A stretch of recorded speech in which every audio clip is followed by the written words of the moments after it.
not live yet. Hi, YouTube world. Um, and basically that's like the world. I know I always say YouTube in there, but I should probably just say hi world because YouTube is the internet. So anyway, so yeah, so this is my YouTube video since the last one I did, which I actually did in our Airbnb, my bedroom at least of the Airbnb that we're staying at in Idaho. So specifically Sun Valley, Idaho. So yeah, so um, I don't have any YouTube subscribers still, but I also use the Patreon website, and I have one patron on there, and I'm also his patron. So yeah, I've been only using social media, YouTube and Facebook as well, and the Patreon, as well as I have a Pinterest account too. But those are really the only social media I use. I don't use Instagram, I don't use Twitter, and I don't use Snapchat. For personal reasons. I mean, I don't like, I don't really like those as well as YouTube. And I feel like Facebook, if you're gonna use any social media, I feel like Facebook is a safer bet of among like the others, among Snapchat, Instagram, and Twitter. Um, and yeah, I have my personal reasons for not using those social medias. I mean, I'm not saying they're bad and don't use them. I'm just saying like, you know, just like just in short, be careful what you post, on your social medias, and also be careful, especially when you tweet things. Like, careful how you word it. Like the president's Twitter feed, I think should be terminated. I'm just saying that. But he's ridiculous with it. So anyway, I'm not going to go into too much on the presidential stuff because, I mean, I think, I don't know if I have this right, but I think impeachment inquiry either has been launched or we're getting closer to an impeachment inquiry. Um, I honestly pay attention to the news very little nowadays because of who we have as a president. So I mean, I'll like listen to it for a bit, but as soon as I start talking about Trump or I see Trump on my TV, I'm like, change channel, change channel. So I just, anyway. So let's get to things other than the president. Because I touch on him a little just to kind of give you my idea about what I think of him, but I don't want to rant on about him. So anyway, okay, so I last recorded my last YouTube video in Idaho, like I said, and I really only got one in. I was hoping to try and get more in because we were in Sun Valley for a week, but we were so busy and kind of doing a lot of stuff as well as chillaxing in the Airbnb, at least for me, because I didn't get invited to the wedding that my parents were in Idaho for. So, but I will say I did get out at least some of what I'd hoped to get out from going regarding the wedding stuff. I did get to see Alexander and Peter again. I unfortunately didn't get to see Oliver, and that was the brother who had gotten married. But I got to see Alexander and Peter. And I got Alexander's mobile number. Yay. Um, I didn't get Peter's, but I can always ask Alexander what Peter's is so that I can, add it. But I've sent Alexander some texts since then, but he hasn't responded yet. And maybe I should email him first and hopefully he'll respond better that way. But he does live in San Francisco, like I think the outs. Well, maybe he works in San Francisco, but well, I guess Petaluma is in San Francisco because he lives in Petaluma. It's just anyway. Um, long story short, he's at least somewhat close to getting in touch with in person. But I've sent him like, three or four texts, and since he gave me his number in Idaho, he has yet to respond. But I also have his email in there. So, and there's a nice picture of me, Peter, and him that was taken at the farewell party. Oops, after the wedding. And I'm just going to quickly show it to you. I don't have it on my computer, I have it on my phone. So let me just quickly, I just want to quickly show it so that you get an idea of what Peter and Alexander look like. But here we go. Okay, so here's, all right, so here's Alexander McNally's, the text that I've sent him. And this picture here is a picture of me and then Alexander and Peter. And Peter is the guy in the middle. And then Alexander is the guy on the, um, let's see, on one of the Peter's sides, the right side, um, that's Alexander. And then I'm on the other side of Peter. Well, the picture is taking a minute to load for some reason, but it would be that one. And for some reason, there it goes. Okay, so, well, let me make it bigger here. Okay, so that is, Alexander's the guy in the blue hat, right? Ooh, no glare. Oh well. Oh, there we go. Alexander is the guy in the blue hat, and then Peter is the guy in the middle. And Alexander and Peter are brothers, in case you've forgotten that. And then that's me on the, uh, I'm trying to figure out which side will be on for the viewers, but that's me. For me, regarding when you look at my phone, I'm as far right, Alexander's far left, and then Peter is in the middle. So Peter is the guy in the orange shirt, and then Alexander is the guy in the blue hat, and I'm the other person. So yeah, um, but like I said, he has yet to reply, but he's a busy guy, I'm sure. So sorry, I just realized I have another message, but I won't look at it right now. Okay, so yeah, so that was like really happy. I was for me at least. I was really glad that I got to go to the farewell, day after the wedding, the farewell little party, um, and see. Sorry, I have a scab on my head that's bothering me. And uh, see Alexander at least, and see Peter again. And I'm glad now I have a way to keep in contact with Alexander. So I'm happy about that. It would have been nice to have seen Oliver too, but it was the day after the wedding, so I understand if he had wanted to do something with his new wife instead of, being at the farewell thing. Um, and yeah, so pretty much Idaho. Let me just recap since the video I made. So in Idaho, um, just really quick. So, and I can show you like on my phone some of the pictures, but like the highlights for me probably would have been, and I'm just going to go into my gallery really quick on my phone to show you some picture highlights. So yeah, so I will say like these are some of the pictures in the videos, right? Um, and also, mom and I, we did a trail ride, and ta-da! That's I think after the trail ride, right? So I'm the one on the white horse, and that white horse was named Geronimo, and my mom is the one with the big hat on that horse next to me, right? So I don't know if you can tell, but Geronimo, he has slight brown speckled spots. I don't know if I go close. Yeah, you can kind of sort of. I mean, it's hard to see with the tack on and everything, but I asked before I got on what breed he was, and he was an Appaloosa. And Appaloosas are really pretty.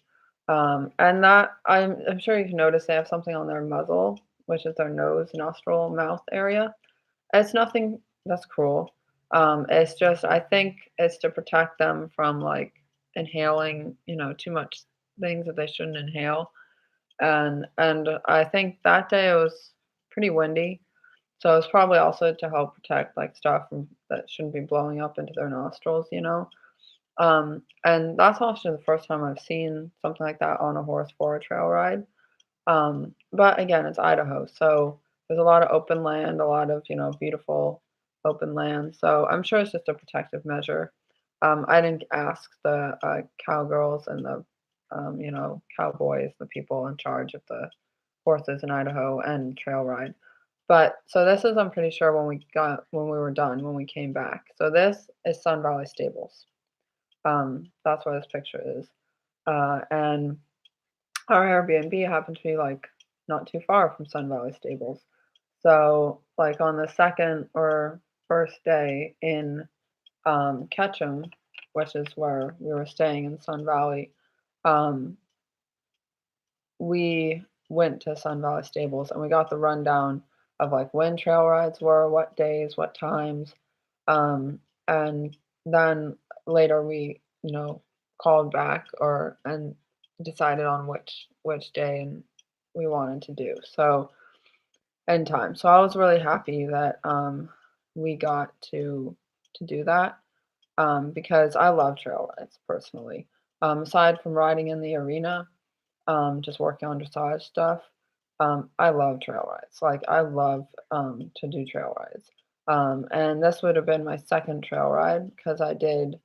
Can't remember if I mentioned this in a YouTube video prior, but when I was in like high school or so, or late teens, mid-teen years, um, I, me and my family went all the way to Wyoming, and then I just did in Wyoming a 3-week horse packing trip that was with other campers, um, none of whom I knew. I don't think anyone on that trip I already knew.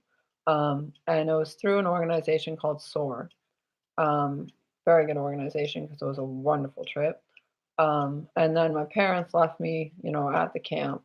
And then they went off and, visited Zion and Bryce and those canyon lands. And then once the 3 weeks were over, they, came to pick me up. Um, so yeah, that was like a lot of trail riding because it was horse packing. So if you aren't familiar with horse packing necessarily, it's just trail riding out to like your campsite, and then pretty much everywhere you go on a horse. So when you leave camp and come back to camp and all of that stuff, and you sleep, at the campsite and all of that. So I for the first, like, part of it, I was riding a different horse because it wasn't, like, the true horse packing part of, well, no air quotes, actually, the true horse packing part of, the 3 weeks, and I forget that horse's name, but I remember the horse I rode for the horse packing parts of it, and his name was Thunder, and I will say I like that name for a horse, and he was a really fun ride. I did a bit of cantering at one point and trotting and stuff, but it was, I mean, if you have to at least be a competent enough rider, first of all. You don't want to do a trail ride without at least not having some experience around horses. Um, because there will be times, like on the trail, where your horse might spook, or you're going to want to trot, or you're going to want to canter, out just based on like the topography. Um, because, or you could do it all at a walk. It's just that takes longer. And eventually, if I'm walking, I eventually get the urge to want to trot. So that's just me. But I've been riding horses, practically all my life.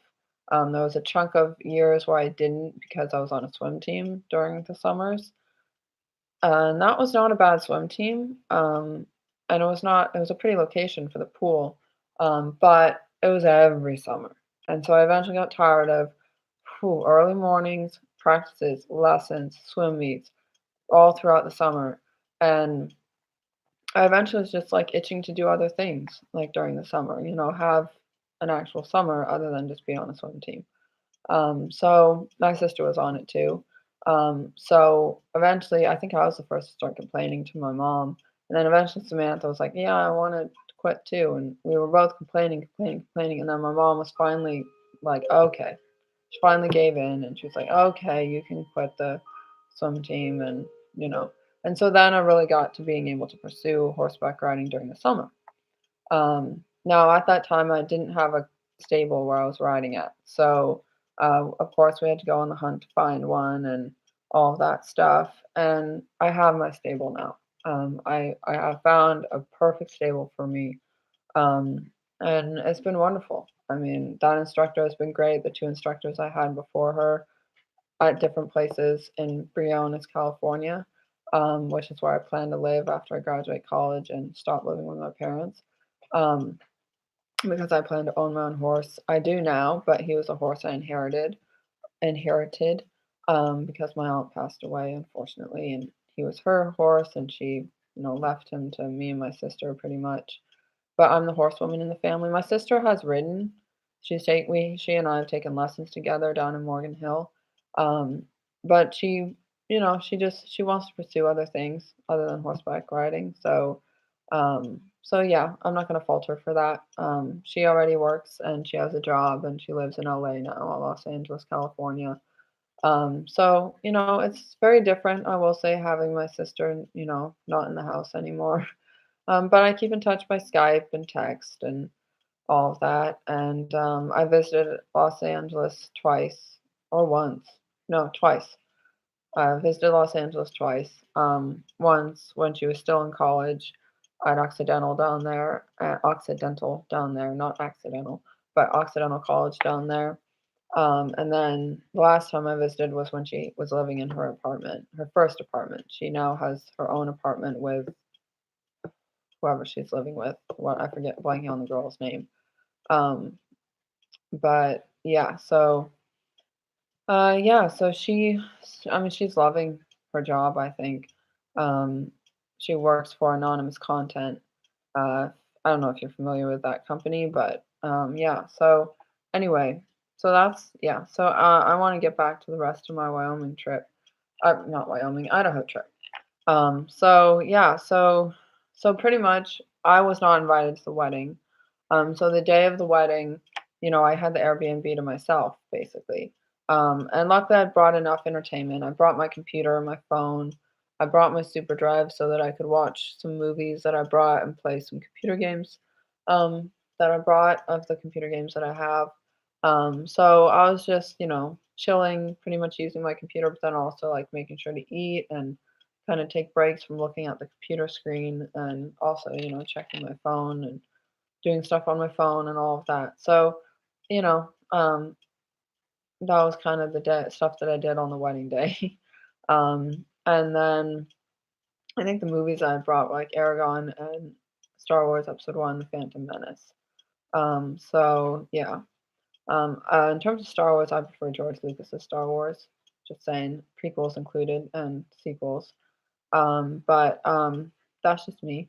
Personally, I really like Hayden Christensen as an actor. He's growing on me. He's like my third favorite actor, or really second favorite actor, because Arnold Schwarzenegger, believe it or not, was my first favorite actor. Then Johnny Depp became my favorite actor when I saw Pirates of the Caribbean. Um, and now I've always loved Hayden Christensen in the Star Wars sequels, especially Revenge of the Sith, which I own as well. Um, and then, the Return of the Jedi when he comes back as the Force, who he truly is, Anakin, rather than Darth Vader. So yeah, and I recently heard actually through the internet that he is going to be in Star Wars Episode 9, The Rise of Skywalker, but he's going to be a voiceover role. And that makes sense to me because basically he dies in George Lucas's Star Wars. So for me, wouldn't make sense for him to like be, resurrected somehow and I don't want him to be just like, you know, a floating, force ghost. Um, just personally. Like I'm not that I would mind that, but I just know it's not really and Hayden, like it's just CGI and special effects and all of that. Of course, I know Hayden would have to actually do it for them to have like the right, look to it. But I don't know. That's just kind of I prefer Hayden when it's actually Hayden in the movie. Let's just put it that way. Um, and I've seen a lot of his other films, like Jumper, for example, Little Italy, and Last Man are his most recent ones. I got halfway through The Last Man. I don't think I've finished it. Personally, I don't prefer him with a beard or a mustache or I don't. His good looks kind of. He doesn't look so good. Let's just say that. But yeah, and I pretty much some of his films, like what was it called, American Heist. Um, I mean, he's good in that. He's really good as a dramatic actor, but um, oh no, there was something about that movie. I just it was a little too drawn out for me at certain points. Um, I haven't seen the actual ending, so I don't know how it really ends, but and then First Kill, I would have preferred him. I understood that he was like the decoy of that gang that he was involved with, when they did, crime or whatever. But then he dies at the end of the movie, and for me, he wasn't one in that movie enough for me personally. And I would have liked to have him have been in it more. Um, but yeah, his other movies, he's pretty much like the lead guy. Virgin Territory, for example. What else? What are his other films? Awake. Awake is a bit of a disturbing one, but so viewer discretion advised definitely on that one. And um, what else has he been in? Vanishing on 7th Street. That was an interesting one, but again, he dies in the end. So, but at least he's in that one more. Like, so that I can deal with. New York, I Love You. He's in that, but again, not enough. Oh, hi. Not enough for me. Oh, I guess my mom just got home, so yeah. But that was Tucker. He just dropped his bone. Tucker is our dog. Um, but yeah, so my mom was probably gonna come in any minute. So she could say hi to the camera. Um, Hi. Do you want to say hello to the? Wait, where are you? Hi. That's my mom, you guys. She just got home from doing tennis. Yeah, okay. So let me continue the video. um, but yeah, so anyway, I'm just saying Hayden Christensen to me, I like him as an actor. I think he's very charming as an actor. And he's growing on me. So honestly, if you haven't seen some of his other films other than Star Wars, plus he has a TV show, Higher Ground. That's when he first got into, you know, show business, movie. Yeah, anyways.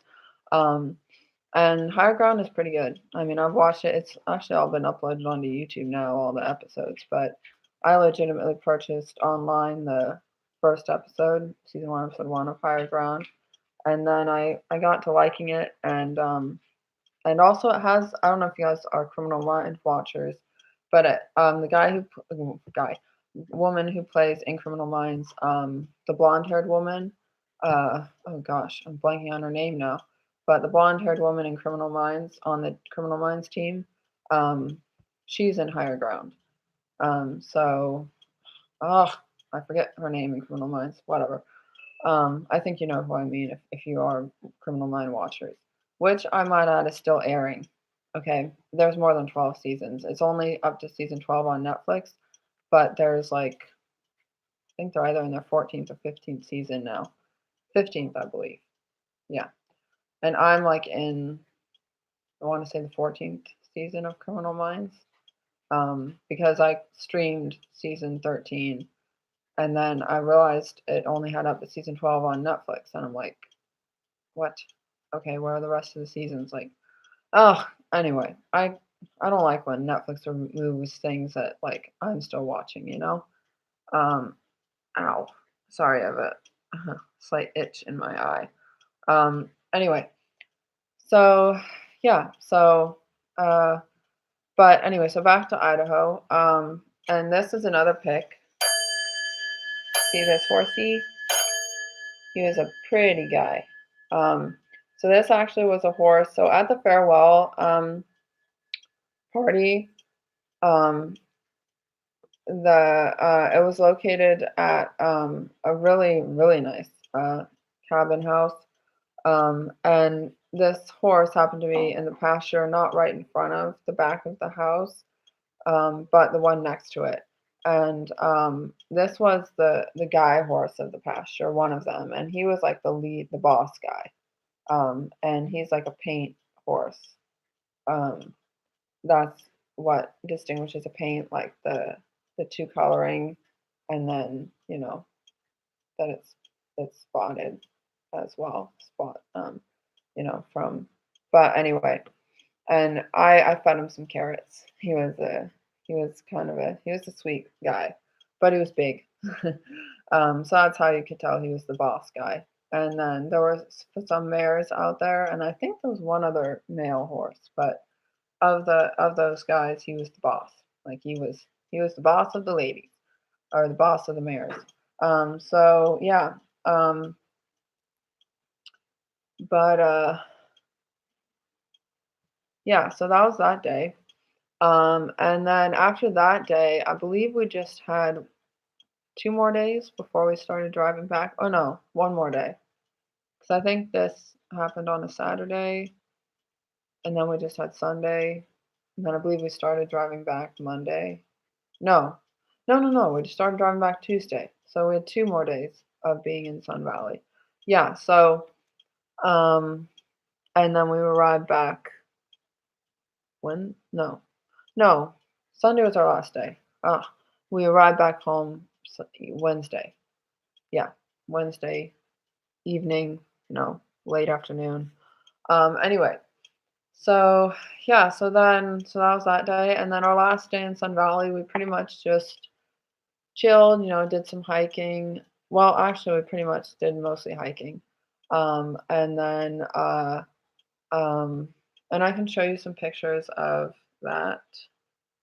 Where we hiked. We were in the wilderness, the what was the wilderness called? The Sawtooth, where the Sawtooth Mountains are, that wilderness area. So, like for example, okay, this is a good picture to show.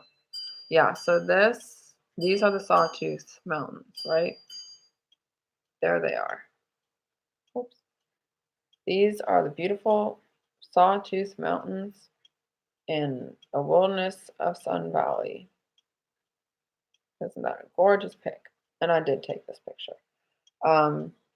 But yeah, so that's the wilderness, and then yeah, and then this was kind of an example of the trail we were on, or yeah. So I don't know well, my mom's in this picture. I don't know if you can see where the trail is, but my mom's kind of in a shadow right of a tree right now. But yeah, you can't really see her that well.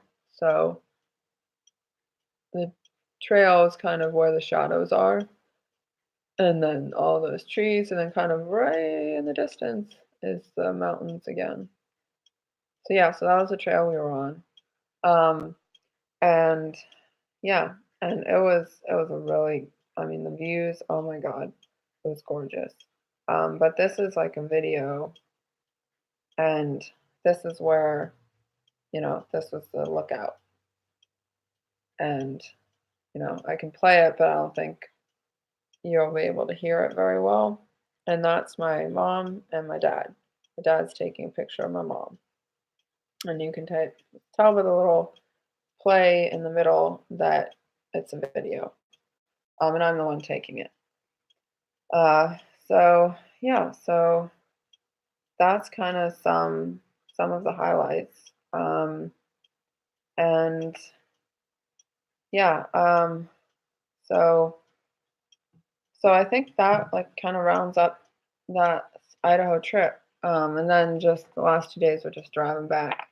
So we drove back, and we drove back through Oregon, Nevada, a little bit of Utah possibly, and then back into California. Um, so yeah, so oh sorry. So overall it was a wonderful trip. Like I'm really glad I went. And Idaho is just, oh, if you haven't been, go at some point in your life, because um, it's gorgeous. I mean, and we have very few like places that are not harmed by man in terms of wilderness, or women for that matter, not harmed by humanity, I'll say. And just being in those Sawtooth Mountains, being in the wilderness on that on that hike. It was, I mean, I'm just like, thank you, Idaho, for protecting, this wilderness. So, and yeah, I'm just so glad that we have our national parks and designated wilderness areas, preserves, reserves. Like that was our idea, the national parks, the U.S. idea, and it's, in my opinion, hands down by far the best thing our country has ever done. Like I'm just gonna say that right now. So that's part of why I want President Trump impeached, or at least not reelected. He doesn't care about the environment at all.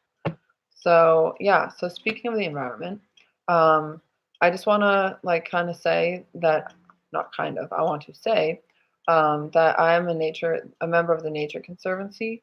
So if you don't know, this is the logo for it, Nature Conservancy. See that Earth green, because we want a green Earth. And then isn't this picture gorgeous? But anyway, so I just wanted to touch on this article that I printed out because it does have to do with the Nature Conservancy's most recent petition that they just emailed me to sign. Um, and I signed it. I just signed it a little earlier this morning, or this afternoon, I should say. And I'd highly recommend, if you're not you don't have to be a Nature Conservancy member to sign the petition, by the way. So just anyone who's out there who cares about the environment, cares about conservation, cares about protecting the environment and saving our planet, considering how many environmental issues there are, sign this petition. Um, and I'm going to just read a little bit of this article, not all of it, but I'm just going to read the title, and it's 5 Solutions to the Challenges highlighted in the IPCC, I'm not sure what that stands for, but IPCC Land and Climate Report. And then the subtitle is The New UN, meaning the United Nations, for anyone who didn't know. The new United Nations report has grim findings about Earth's land and climate, but there are actions we can take today. And it's published on July 29th, 2019. So, I'm just going to, read the 1 to 5 of what you can do, to help combat and try and slow down climate change, because believe me, it's happening, you guys. And it has been happening for a while. So I'm just going to read, to give you context, maybe first 2 paragraphs, and then I'll read the 1, 2, 3. But I'm not going to read this whole page. I just want to read the first 2 paragraphs because context is important here. So our extensive modification of the Earth's landscapes is exacerbating climate change. So I quote all of what I'm about to read. Our extensive modification of the Earth's landscapes is exacerbating climate change and putting both human development and global biodiversity at risk.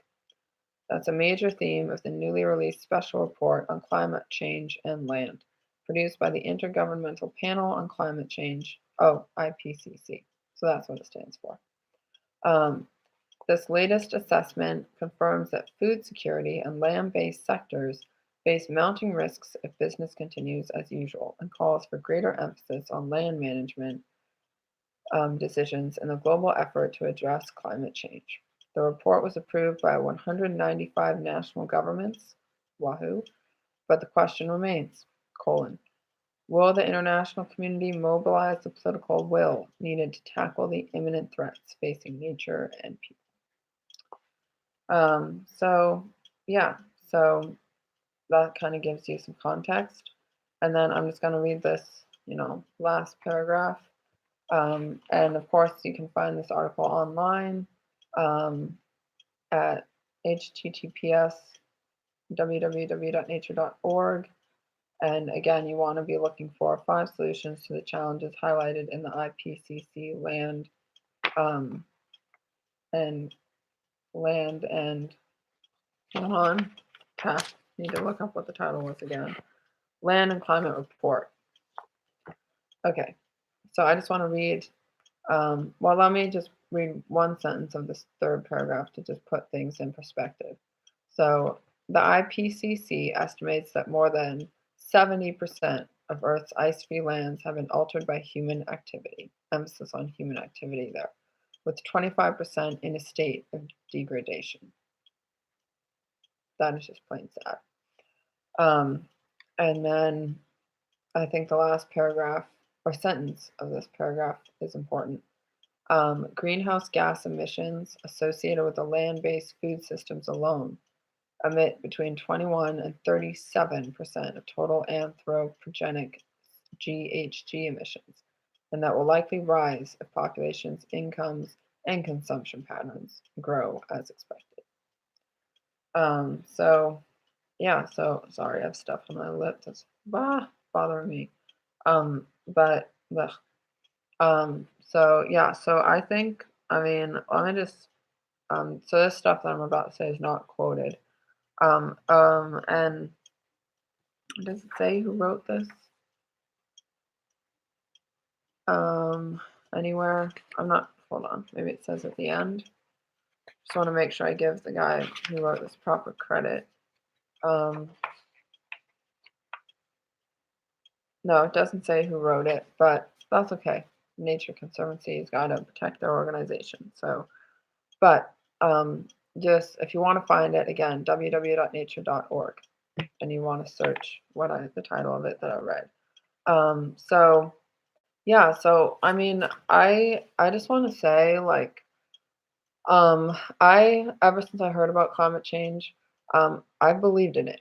Like, I think it's happening. Unfortunately, I didn't see Al Gore's wonderful movie on climate change, but I would look it up, on YouTube and try and find it, or see if it's on Netflix. But I mean, like, people who don't think, oh, climate change has nothing to do. I mean, who think? Sorry, don't think. Who do think climate change has nothing to do with human activity?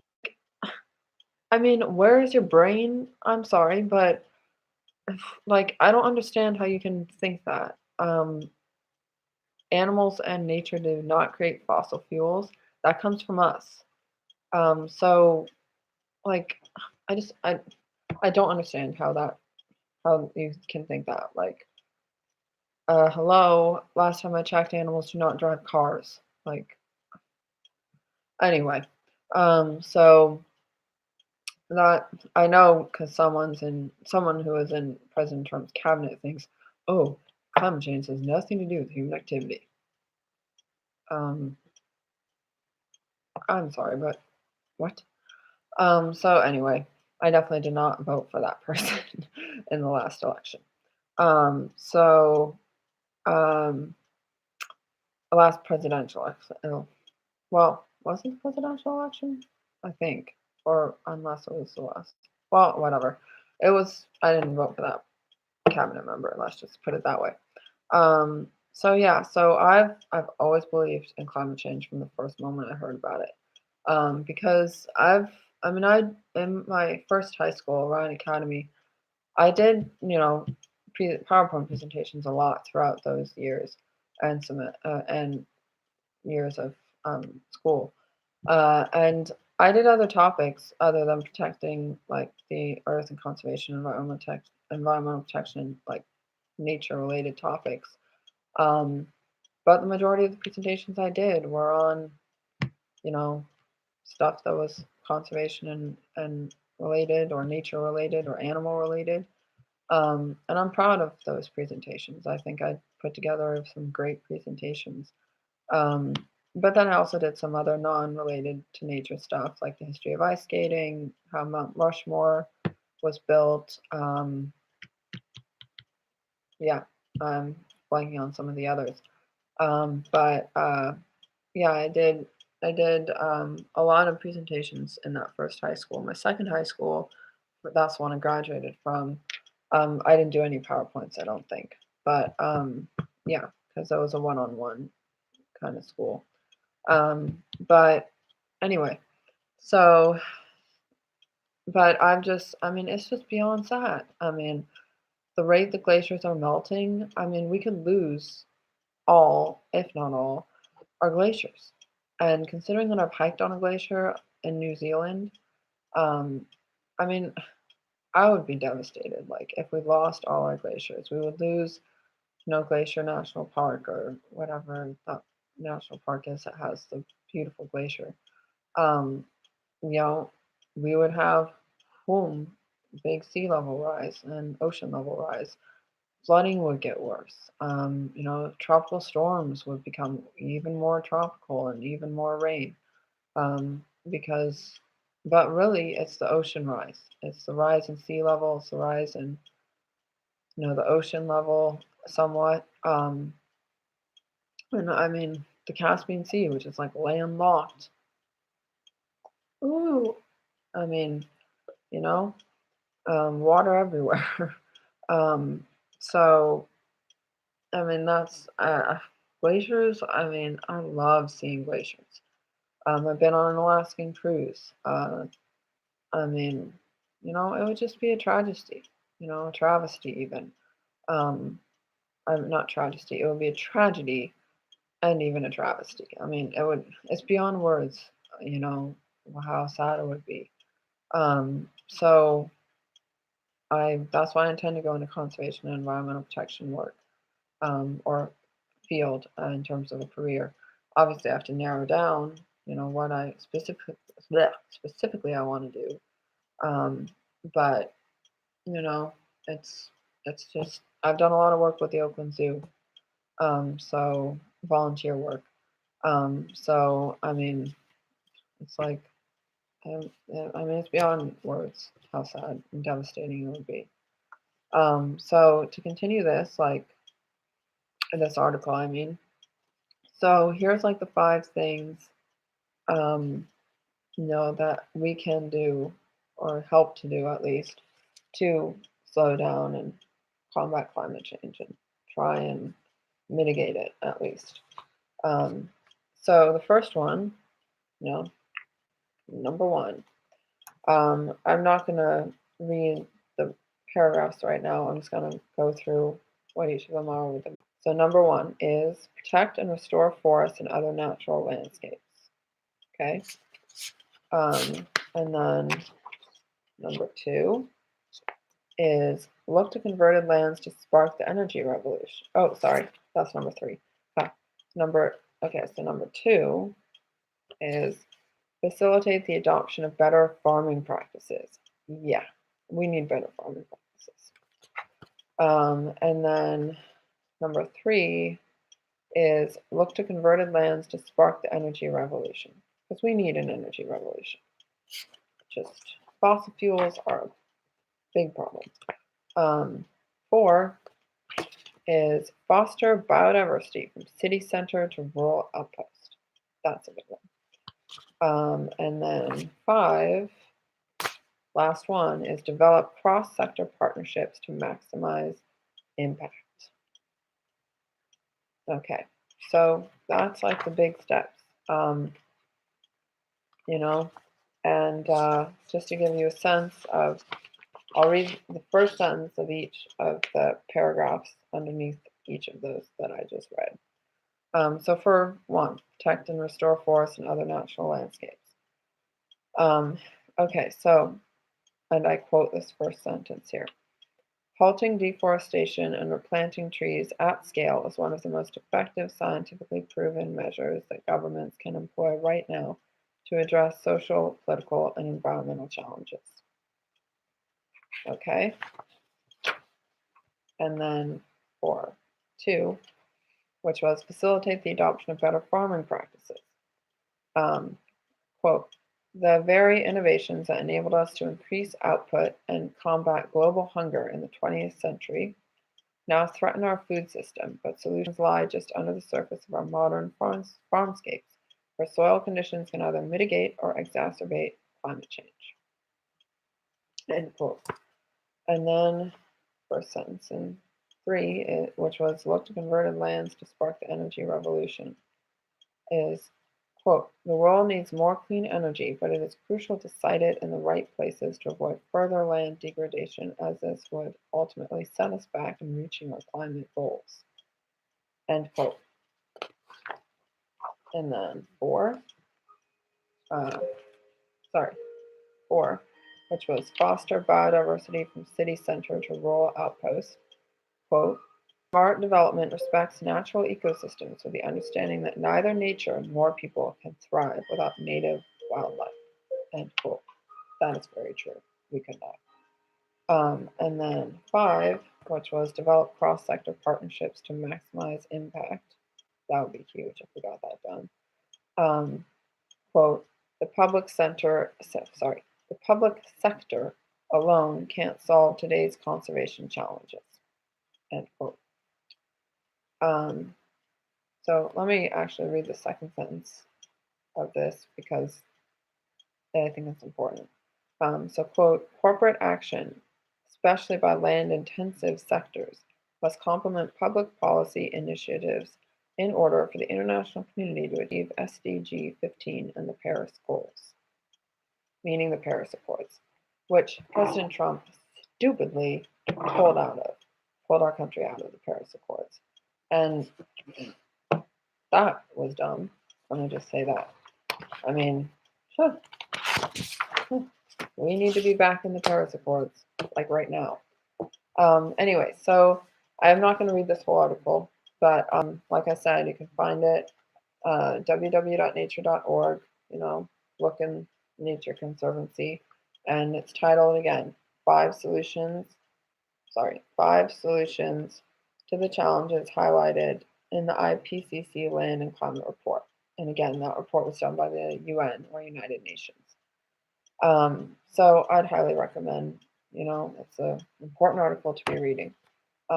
So yeah, I just realized this video is over 40 minutes long, so I should probably kind of wrap it up. But yeah, so, I just wanted to kind of put that message out there of about climate change. So in terms of what I've been doing since coming back from Idaho, I'll just briefly try and summarize without going into too much detail. So there was another week of the horse camp where I'm a counselor at, but I was kind of a little mentally out of it during that week. I had a bit of a low energy mental health relapse, and as you can see, I'm much better now, which is partly why I decided to do this YouTube video now. So yeah, I'm better.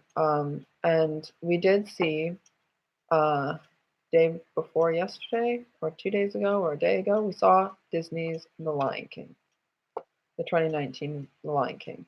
And I'm gonna say, go see it. I mean, it may not be the animated version and live action, but it's worth it. It's worth your money.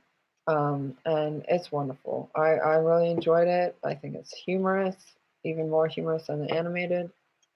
They keep to the original storyline enough, and the animals look realistic enough to me. So, I can't complain there.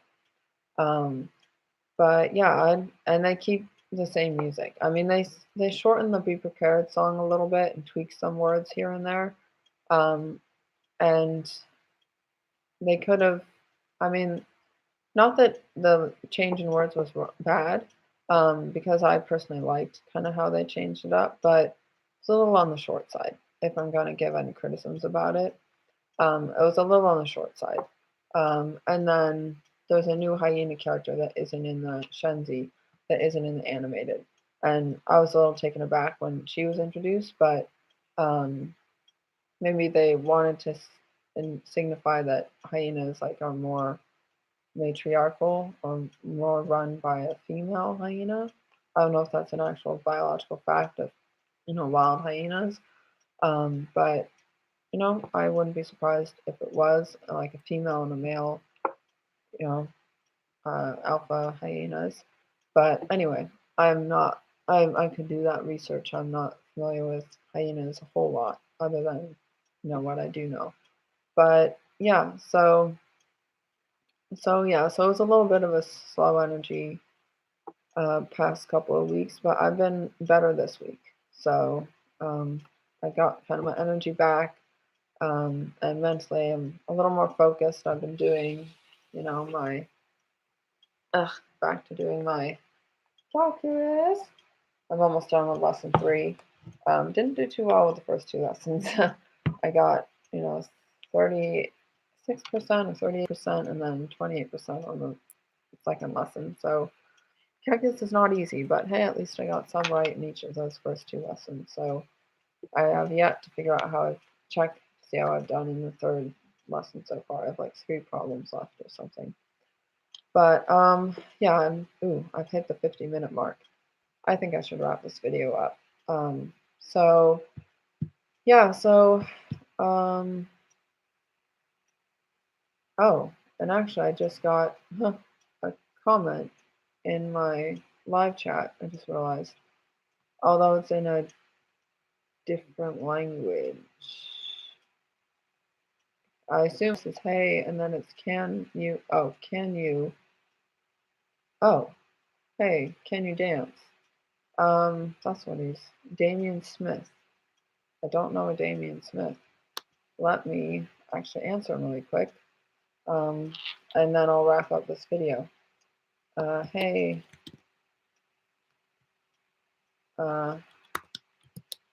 I actually do have a bit of a dancing background.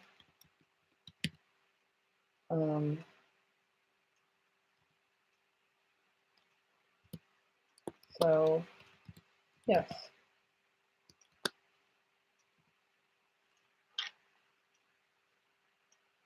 Okay. I just answered it.